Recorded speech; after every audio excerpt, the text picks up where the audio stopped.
Today's July 15th. July 15th. We are 1 month away from appearing in court again. So, in preparation for it, there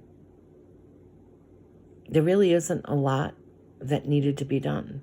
The law is the law, and it will be seen for what it is after the 15th. Now,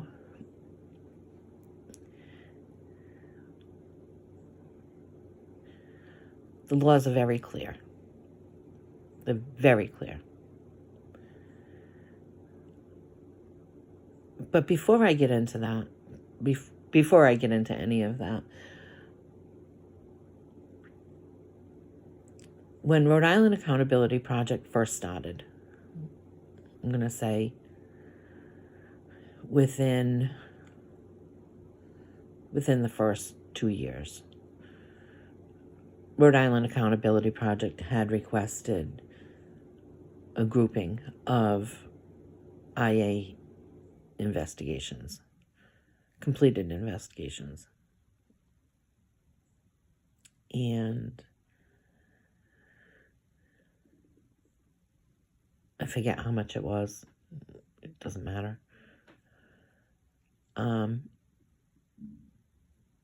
I believe it was a couple $100. I can look back at, how that all went down. But I can give you the dates and things like that. So anyway, so we received a big batch of IA investigations from the city of Pawtucket. And we were aware of things that needed to be redacted. And these things weren't redacted.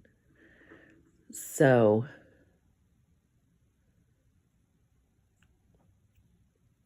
the other co-founder had gone to Frank Milos. And he was like, I did them myself. I reviewed them myself. I don't send anything out that shouldn't go out. I'm the best guy. Anyway, so we're reviewing them and we're like, no, this can't be it. No, this is not the way that they should have come to us. We shouldn't have this kind of information, dates of birth, social security numbers, and all that stuff. So anyway, with going to Frank Milos and, him being, I do everything great. I'm just the best person to do this. I was concerned. And there was some very personal information in there about an incident, and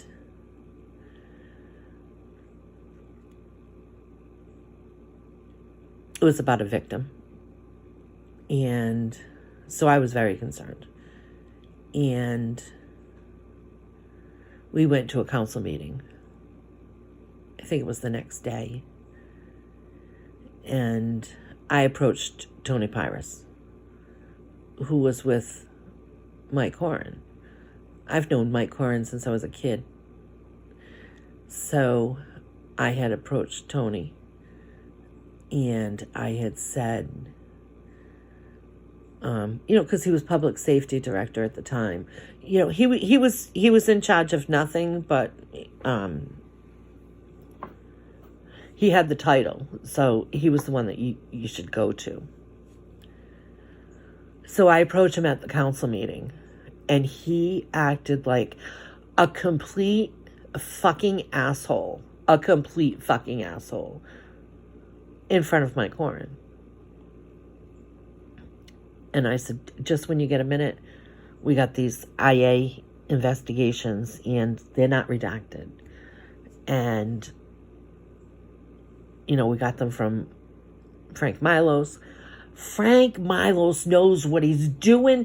He is, he couldn't speak more highly of Frank than Frank speaks of himself. So anyway, now I'm standing there and I'm like, is this fucking piece of shit fucking telling me that they're good to go without even picking up one piece of paper, not even saying, you know what, I'll review that because I'm concerned, because I'm the fucking public safety director, you piece of shit. Anyway, so I look over at Mike Horan, and he just kind of looks at me like, I can't even believe that this man is speaking to you this way when you're bringing a situation. But anyway, I walk over to Dimitri and I said, looks like we're good to go. Nobody is listening. Nobody is listening. So they went up on the website. I want to say that I think that they went up on the website on Friday. We have all the documents. We have all the dates and everything. So anyway, they go up. And now there is outrage. People are calling. The chief is calling Frank Milos. The chief is calling Dimitri. The chief didn't call Dimitri. The chief called somebody else to get in touch with Dimitri because he, I guess, couldn't contact him himself. So everybody's in an uproar. And I get a phone call. It's early in the morning. And Dimitri says, it looks like Frank is going to be spending the weekend at City Hall. He was on his way to correct the situation.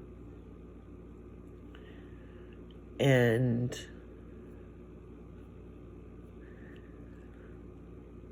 did I care? Not one lick. You know why I didn't care? Because I wasn't out to get anyone.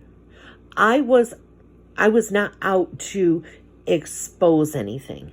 But when you go to Frank, and Frank, can't speak highly enough about his work and what he does. And then you go to Tony Pyrus, and he treats you like you're the fucking asshole. There's an article, actually, in the Valley Breeze about this situation. And Tony doesn't admit that he was a fucking asshole, but he is. I mean, sorry, Stacey, but your dad, I don't know. Maybe Anyway, so Frank Milos, please take those down. The whole bit. I'll go in. I'll redo them, and I will send you the set that you should have. All very avoidable. All very avoidable. So from that time till today, I still have the unredacted. I have the first set, and I have the second set. So not that long ago, since Frank Milos didn't care about my son's privacy, but he was very concerned over other people's privacy. I had told him, they're all out there. When they went up on that website, they were copied. They were downloaded. People have them. So I don't know, this avoidance could have, they could have avoided it. There is still, to this day, a copy out there on a website that obviously it's not that important to Frank Milos. It's not important to Frank Milos that they're out there. But anyway, so Frank Milos brings me to court because I said I was going to put them back up. Now, in my mind, I was going to put them back up. Redacted with the story. But you don't get that opportunity to say anything, you know. But that's when I met, or that's when I saw Katie Hilton. Katie Hilton.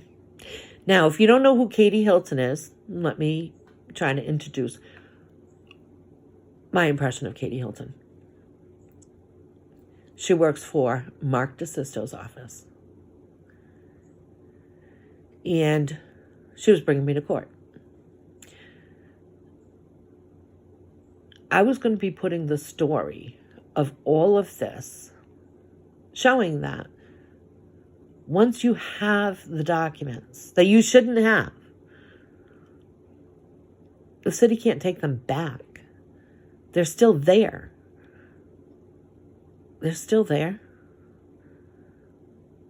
They're in a computer. They're in a cloud somewhere. Other places have them. You know, we had media that was downloading all these IA investigations for their own purpose so that they could look if they were doing a story. Making their own files. So, but the proof is, once you send it out as a public record, it's always a public record. Isn't that what Frank Milos tells me all the time? Once a public record, always a public record. And that's why Frank Milos sent out the death report as a public record to the media. He's worried about what I have, but yet he's giving my son's information out. So let's get back to Katie Hilton. So she brings me to court on behalf of the city of Pawtucket. They want to drag in Christine because I share things from Rhode Island Accountability, stories and things like that over to another Pawtucket page that I'm a moderator for. She wouldn't need to approve it. I'm an administrator or whatever. So I can put whatever I want on certain pages. So Frank decides he wants Christine in. He wants Dimitri. Dimitri wasn't even in this country at the time. Wants Dimitri in. Okay. If you don't think that Katie Hilton had some kind of an axe to grind with me, she ended up putting my son's information into a court filing that had nothing to do with my son. Nothing. She is a huge see you next Tuesday, see you next time, see you next Thursday, whatever. One of the biggest I've ever encountered. Ever. She works for Mark DeSisto's office. And when she was young, Mark DeSisto, it's funny because I was thinking about this yesterday. Yesterday was a very busy day. Not only for us, but for another case that is going on.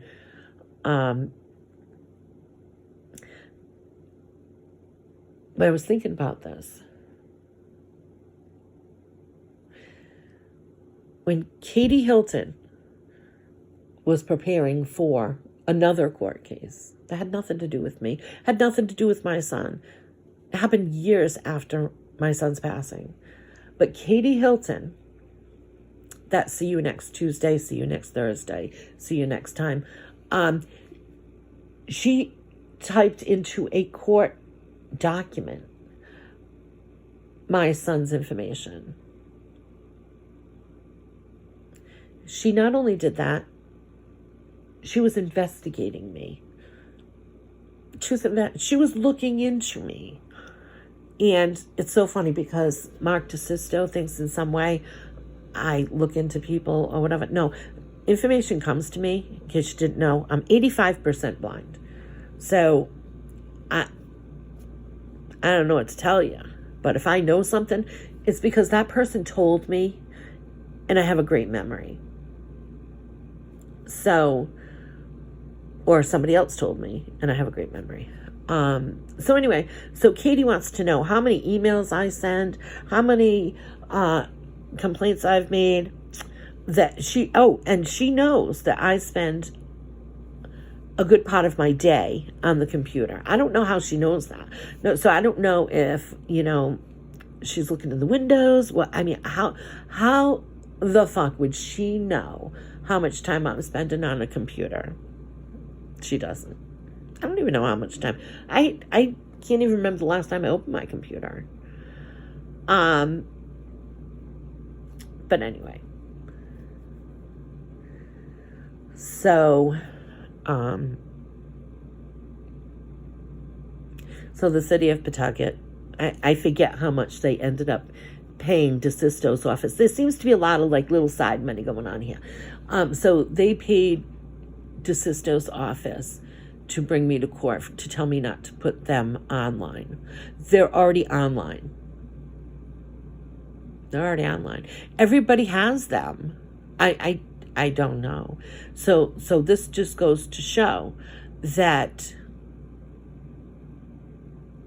Frank Milos does not know how to do his job. Tony Pyrus is a complete asshole. And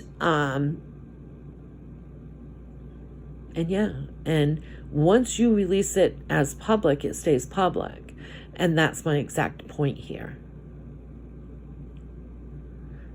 Frank Milos has done nothing to secure my son's private information that went out, that he sent to the media. That he not only sent to the media, he told our family that he had an opinion from the Attorney General's office. I even have a conversation with Jesse Washington, who worked in his office. And she's like, I'm sorry. Frank's saying that he has an opinion from the Attorney General's office, to give that to Ethan.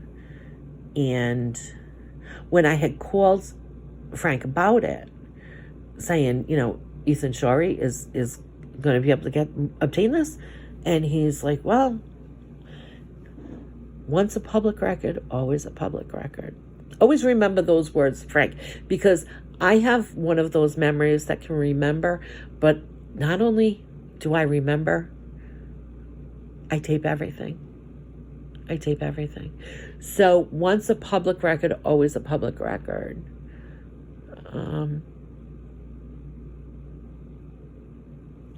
So anyway, I am excited. A month from today, we will be in court. And that's when, opinions, attitudes, all that stuff is going to go away, because now we're going to follow law. And then once we follow the law, we're going to see exactly what steps have been taken against Lynn Farinelli in retaliation and bullying and everything. And Frank Milos, he is right in the middle. With the Turtle Boy Sports situation, James Bino, with it all. You don't dump phone calls when a mother is calling, concerned that her son's medical information after his death has been given outside of law enforcement and outside the fire department. And if you don't think that I don't have the log that shows that Frank Milos requested twice my son's medical information from the fire department, I come with receipts.